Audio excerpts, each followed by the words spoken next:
Hello everyone, this is Deepak Gupta from Sourcing Hardware. Today I am in conversation with the person who was the first to make a spring hinge in India. He was the first to make the engineered door stopper in India, the first foldable ironing board, the first friction stay. I could go on and on. And it's no wonder that this person is popularly known as the Make in India legend. I'm really pleased to introduce to all of you Mr. Geoffrey Nagpal, the Managing Director of EBCO India Private Limited, which is unarguably the topmost homegrown hardware company in the country. So, Mr. Nagpal, or should I say Mr. Make in India, how did this all start? How did you get into this business of mundane hardware? First, I would just like to say that it's our full team that has come with the end result of where we are today. I will go into that later, but it's a very good team at the top and a very varied team in age, interest, strengths. But I will come to that a little later. We started in 1963 as a tool room. Now, my father and my maternal uncle started the company at that time. They discovered that there was not much profit in making tooling. So they diversified into components in 1965. They subsequently went into defense. A defense item was cartridge link in 1969. And that was the start of where certain high quality standards crept into the company, because there are high rates of fire of those guns, and you have to be at a certain standard to succeed in the business. By the way, we have today supplied more than 1 billion pieces of cartridge links to the ordnance factories. I think we do about 90% of what they used last 40 years. It's in 1984. We were always looking for a product which can be branded. It's a product and can be branded, because we were in a high wage island in Mumbai. There was octroi 5% on raw material. Any input, there was 5%. And it was, very difficult to make a profit with what we were doing. So we were building a kitchen cabinet at home when I came across this imported hinge. And I looked at it, and for a few minutes I froze, because it was exactly what we were looking for. The size of the component, the sheet metal component. And, I did a bit of a market survey, and I found a Yugoslavian company called Lama selling this in the market for 80 rupees those days. So I said we can make it at 40 and still make a profit. But there was one catch, that Indian plating materials were not up to standard in those years. So we went in for a powder coated hinge, which I will come to later again as to so many things we have done differently. After 1984, we could not be whatever we made at 4 o'clock literally was sold at 5 o'clock. And we could not be a single product company in the market. So we were looking for other products to add. I thought we would go for a new generation door closer, but I found hydraulics was still there in that. But I found every hinge maker was making a drawer slide for the kitchen. So we started making drawer slides. And slowly, the whole range started increasing. At that time, my brother also, who was in engineering college, joined me in the business.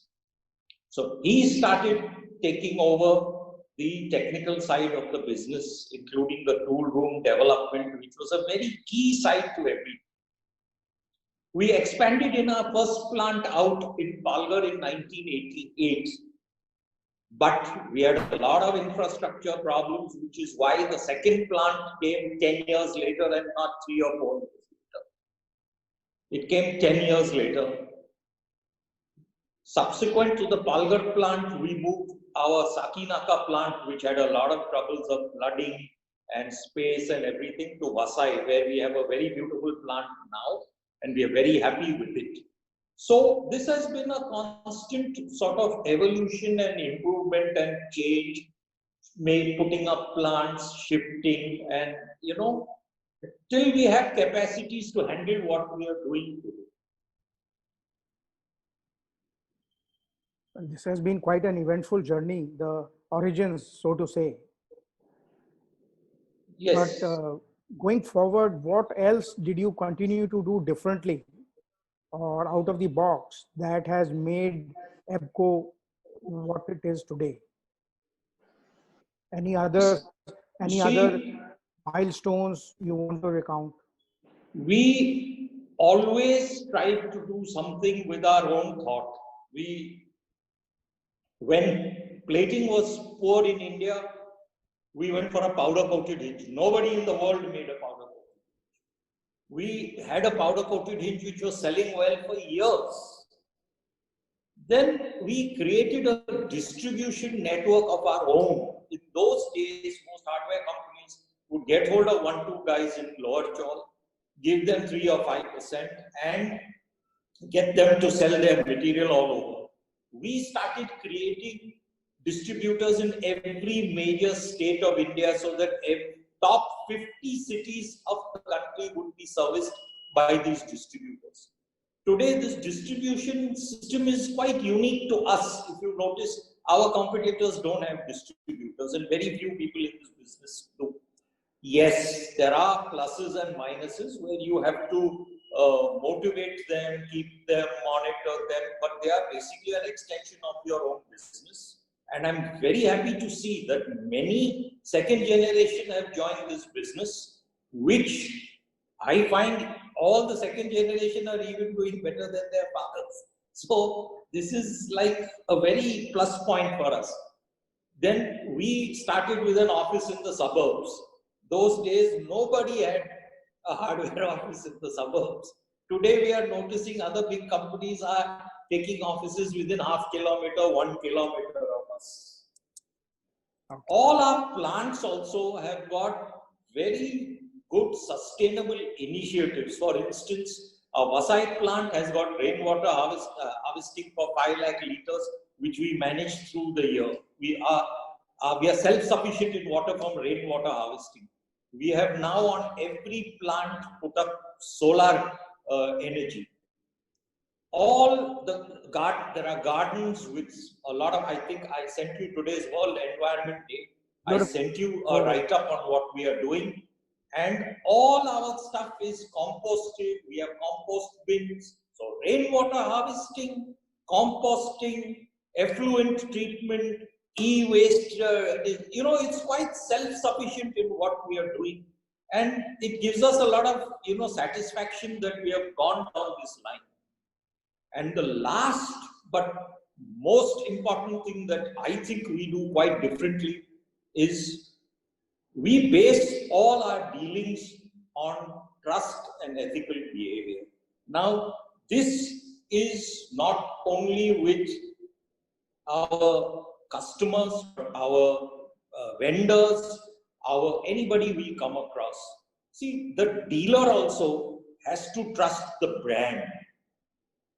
It's not just a pure commercial deal which people say, yeah, take this material, pay this money, I'll give you so much discount if you pay it before time.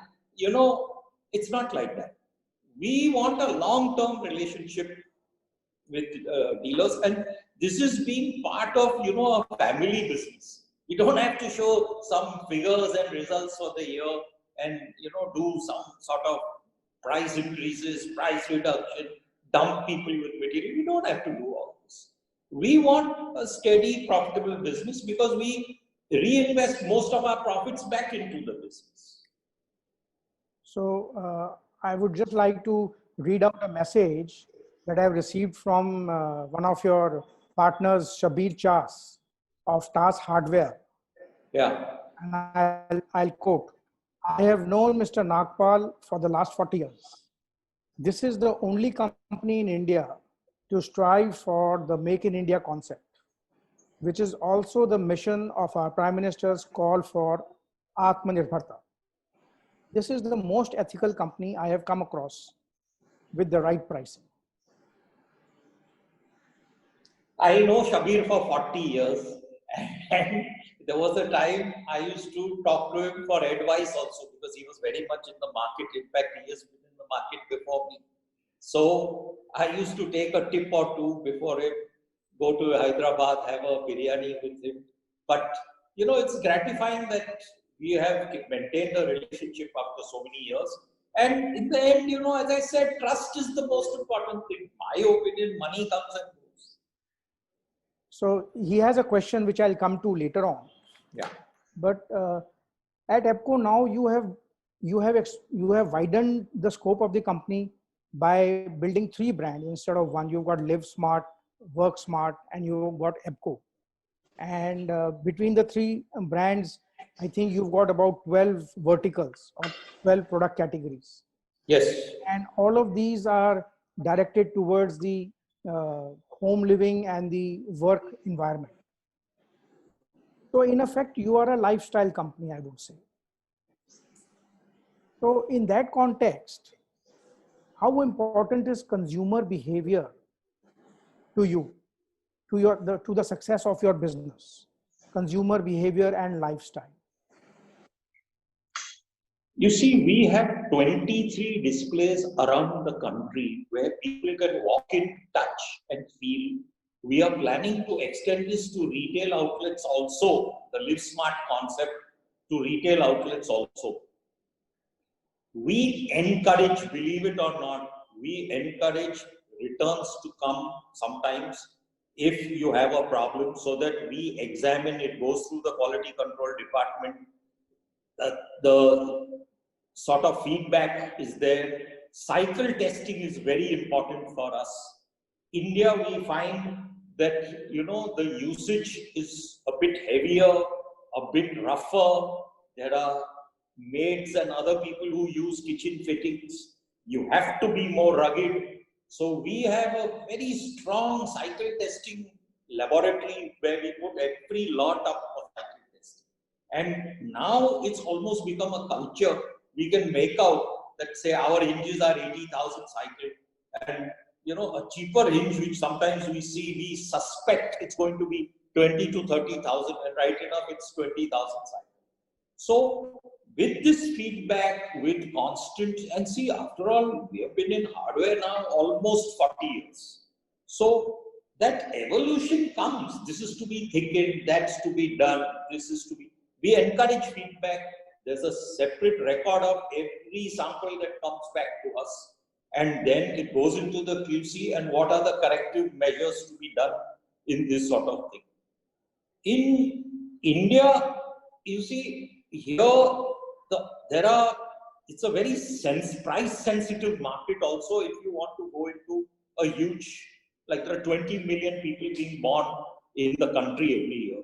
Even if 5 million sleep on a bed, and if we supply a fitting to 1 million of them, it's a huge market. But then you've got to make it affordable.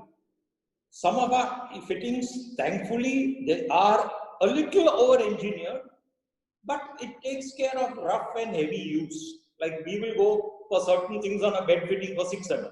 Competition will go 5 mm, 4 mm to save cost. We will not change from 6 mm. It's there, we need it, or an angle is of certain thickness. We have to go and observe these cycle testing and see that what happens over a period of time. Not only that, in our own displays, fittings are fitted up and used for months together. After that, we disassemble it, send it back, and then it is observed that this is slightly wearing, that is slightly this, and we tighten up all these things. Because we have got that in-house facility now. So what's your outlook for the furniture industry in the country?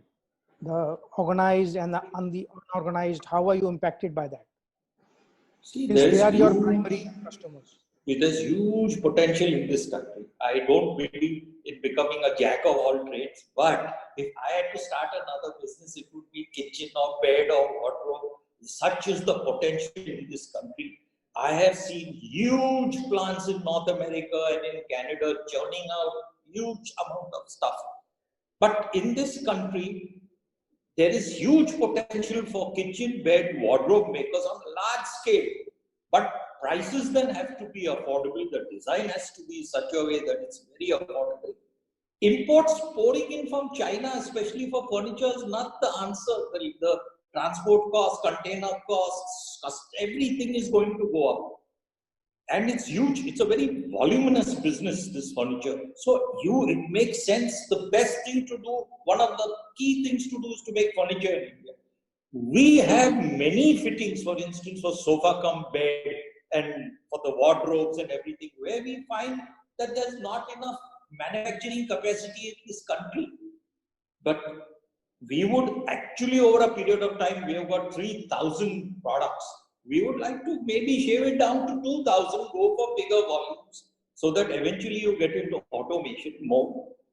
But the manufacturers are not there. This, I feel, is because of the labor reform also. Everybody is nervous. I've seen an ironing board factory in China, 6,000 employees. Here, everybody is nervous to employ 1,000. We employ 700 people directly and indirectly 2,000. We could double up this. But you see, till the labor reform comes, we are very sort of hesitant to do this. You mentioned automation, and you say you've got 3 plants in different locations. So in terms of your manufacturing technology, what new has been done? How advanced is your manufacturing? You see, automation all depends upon volume. My brother is looking at it very closely, has visited Taiwan. In fact, we have tie-up with a Taiwanese company, and already, for instance, our latch, where the volumes have gone high, is already assembled automatically. Our ball bearing slide assembly is automated.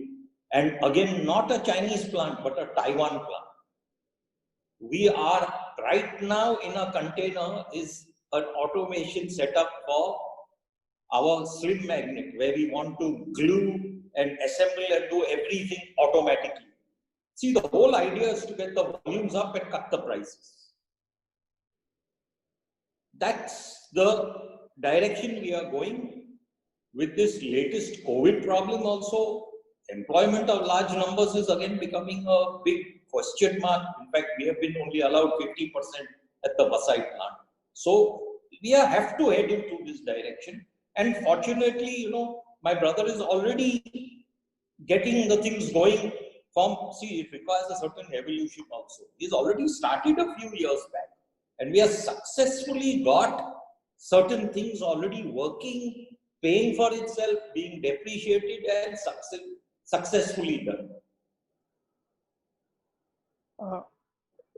With this level of automation and this level of quality control,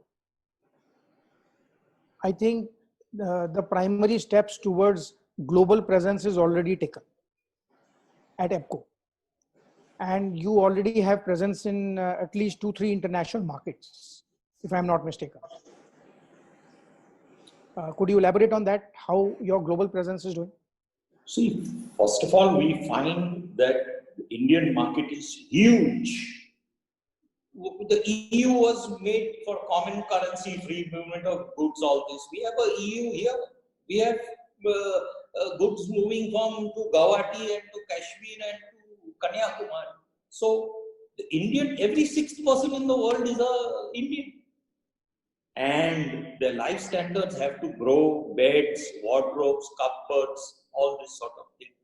We find the Indian market quite large, but we have certain products which are developed, which strangely, I don't know, our electric box, which has got a very nice soft close, developed here. My brother has developed it here, which has got a dashboard thing.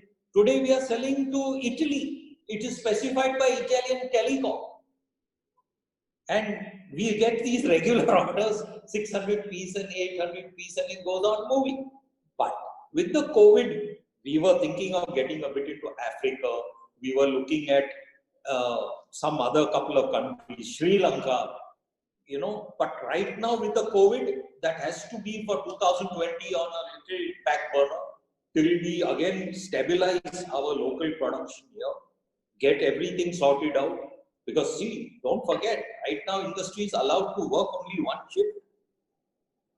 So let us stabilize, let us grow. We have fortunately started on the 7th of May, and already May is like we have had a decent sale, we have received money, lorries are leaving every day. So, you know, we are getting out of this big problem that there has been.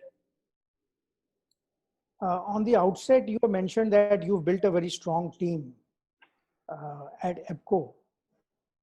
So could you elaborate on how, even though you are a family-run business, how you have professionalized your operations? How have you professionalized your business so that it offers good career options, it holds on to talent, and evolves as a more professionally run and a sustainable organization? That is the key to the whole thing. Now, you know, you have hit the basic nail on the head. At the top, we have a very strong team of 4 people. They have got different strengths completely. My brother has finished his engineering. He's got a lot of experience in tooling. Now he's fully into automating and other things. So he has got his own strengths. Rajesh Nair is a professional, literally through the ranks in EPCO. Through the ranks. He's been with us for, I think, 20 years now.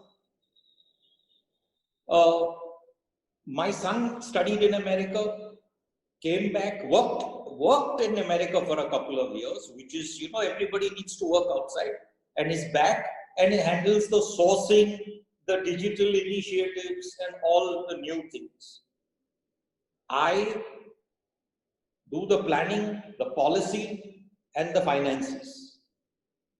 So it's a well-balanced team. If you put the number of years together of experience, more than 100 years jointly between 4 of us, we have more than 100 years experience. The thing is just I have to play the part of coordinating this team with different strengths and see that we move jointly towards the company's objectives. So far, I think we have done it very successfully. We are now also come of age where, you know, we are a profitable business which we can, on decision, it's not the money now that if you want to start or do, you want to have a new plant or something you want to do. Money is not the factor. The factor is that is it required or not required. We also have this relationship with us that each one makes his independent suggestion and we finally come to a conclusion. Now, you cannot have only the top crust good. I am happy that there are many 30, 35-year-olds, one in logistics, one in plant administration, who are also coming up the ranks. Actually, any organization, if it is going to be healthy, it has to have the second rung and third rung of people, especially encouraged to make their own suggestions. See, you must have that culture of encouraging people so that even if it's a 50-50 suggestion, you go with it and you see that it's true. So that he also gets the confidence, you know, and he also starts suggesting and the whole thing works well. See, we were actually I used to feel in my mind that we were really on the runway now, because the previous year we had a 26% growth, which was very good. We had several new products in the pipeline. We had increased our facilities all over the place. We had put up a new showroom. Showrooms were coming up every 2 months. In fact, right now, a new warehouse is being constructed. The slab was just cast in this period now. And unfortunately, some of the labor is short, but we'll handle that. But, this whole thing of merging together, and see, in the end, Rajesh is a professional. But so this merging of professionals and family have to come. In the end, the family, whether it's even me, I have to shape up to certain standards. I can't say, I have been there for 40 years and this is like that. I have to also go on evolving even at this time. So as of now, it's all working, it's working. It's a good balance. It's a good mix when you have technical, when you have sales and marketing, when you have a person into sourcing, but is very good in the stock taking, data sheets, Excel, this social media, all this these are not my strengths. So when they have their strengths, you should encourage it. I'm happy with the whole situation. Mr. Nagpal, this sounds like common sense, but sometimes common sense is not so common. We don't see that happening very frequently. How important is skill development for businesses like yours in this, the woodworking, the furniture, the hardware business? What role does skill development play? You see, as we have added activities, we have had to have people to handle it. For instance, we never had a single display 10 years back. Now the display is coming. In fact, there's a program that this month is display, that month is display, and we have almost fine-tuned the whole system. We started with one carpenter, and he was recruited to fit samples. Today, there are more than 12 carpenters, and we have a program in-house for distributors, carpenters who come to us outside. We have a 1-week program. We try to time it when the displays are going to a particular place, that they assemble up the whole display at our place. Then disassemble it, send it to the area of display and go there and fit it, so that you go through the whole cycle. But even in other areas, like when we add a CNC machine, spark erosion machine, our whole thing is not to just recruit people from out, but to give people internally chances. You see, the moment you get a guy who was an ordinary, say, a turner or a shaper, getting into, say, jig boring or, some skilled job, CNC, his grade goes up, his salary goes up, his whole skill goes up. With that, his pride goes up. With that, his salary goes up. His yearly increments go up. So after some years, you have got a very happy guy. See, another thing is, which is strange of us, which I never brought up. Most of our employees are with us 20, 30, even 40 years. We don't have that much turnover. And when we do have attrition, which every company's got, I've started to notice that 50% of the people who leave us within 6 months want to come back. So these are, this is all the end result of a good system which has worked. Yes, we have been a little conservative in our thing, because we never believed in borrowing money and, going for all sorts of private equity, this, that. We have not done. We have replowed our own money. We don't owe anybody anything. With this COVID, we could have become almost debt free. But we have been a little conservative. But in the end, I think we are on the right path. Because when you're a little conservative and there are crises like COVID and other things, you don't get tremors like the way many overextended companies get. Very true. So and that results in other things now. Some companies have made a thing of you cut 10% and pay us immediately. We don't have to do that. We have not done that. And that reflects in the trust of the dealer. We trust you. We will help you. There is a cyclone in West Bengal. We will support you. We will not, pressurize you to give the money, pay less, do this, all these short-sighted things. We will not. We want, like Shabir, after 40 years, we want to meet another person and say, yes, I know you for 40 years, and are you happy with me? I am happy with you. So I'll just come back to the question that he had sent. I think though you have answered it in part, but perhaps he and others like him might be looking for more clarity on that. He says, as a Make in India company, how are you geared up to face the post-COVID scenario with heavy dislodging of migrant workers and also being in the most affected zone in the country, which is Mumbai? This is his question. You see, our office is still closed and will open on Monday. You are allowed 10 people per office, but we technically have 6 offices. We have 2 floors. So whether we interpret it and say 50 people or not, that we will come to it maybe a week or 2 later. But we will start our office operations on Monday, and we will go very carefully and very cautiously because any incident sets you back. Now, if you come to Vasai, we have started cautiously. We have observed that there are certain cases in Vasai, so we have gone very cautiously. The problem is that we have got 10, 12 skilled people who stay in Mumbai, who are in hotspot areas. So we are a little tentative about taking them back right now.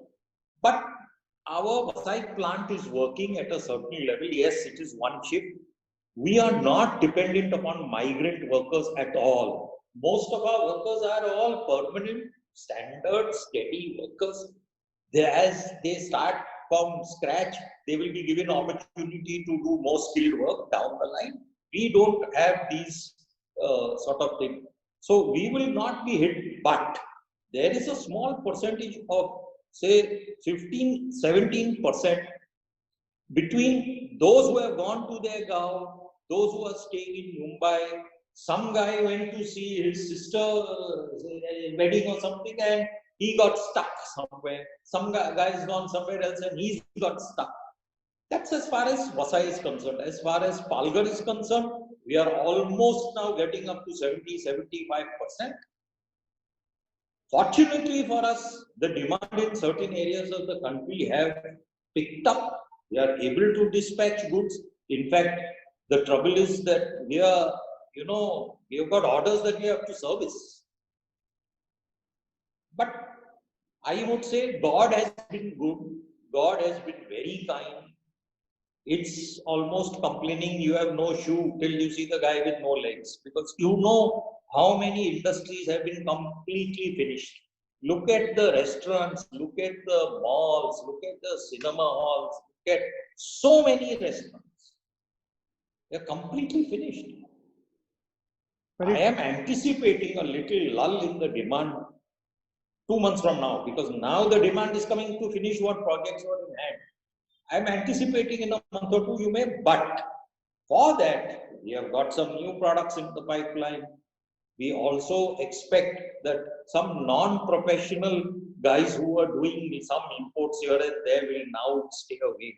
They can't go to China. They can't go and do anything. So that share will come to us. We are so far, yes, we must admit the high-flying last year and year before will not be there. We have to admit that. We have to go a little more cautiously on any capital expenditure. We have started 2 warehouses. We'll have to complete it. We had this automation thing from China. We have paid and let it come. We bought a new press in our Palghar unit. We took delivery of it and we have paid for it. So we are honoring our commitments. And, I would say one thing, where you differentiate EPCO as a brand, it is the trust that we want to develop with people. Right now in this COVID period, we have cleared all pending bills of anybody before COVID. We started paying during the COVID period so that small vendors, they get a certain amount of relief. We don't have anybody's bill pending of March. April, of course, there was no transaction. Now I'm already looking to start getting the mail list and clearing everyone. So that, they should not worry about money. They have got their own difficulties, migrant labor, these rules, social distancing, so much. Don't worry about money. So eventually, this sort of trust has to come with your customers, with your employees, with your vendors, with everybody. This is also another thing that we would want to do. Some people don't have this outlook, but I mean, you never know, they may be right. But as far as we are concerned, this is the way we would like.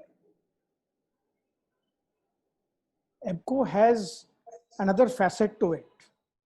You and your team have been working very closely with the unprivileged, underprivileged, the youngsters, the kids, in two very interesting initiatives. One is the Just for Kicks Football League. And I think you have a football team also for children. And you're also supporting another initiative in music. So could you tell us, what's motivating you to go that side? You see, these sort of things are a little more closer to my son's heart.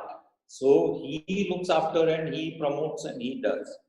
But as far as the company is concerned, now we have to look a little more broader.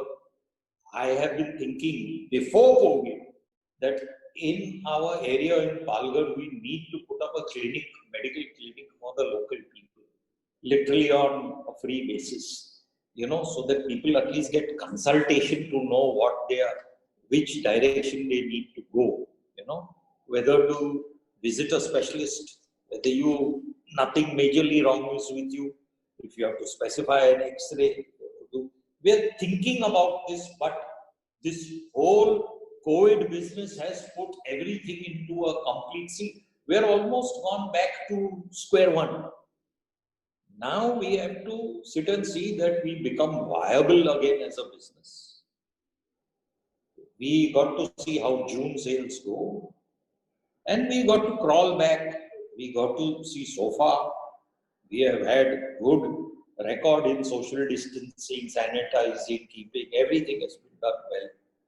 So it's got to be, the end result has to come where we smoothly go ahead. But that there are so many big question marks in this COVID. Whether a vaccine will succeed, not succeed, whether everybody has to have herd immunity, if everybody has to have herd immunity, then, what about the older people? And apart from that, there are going to be casualties. There are.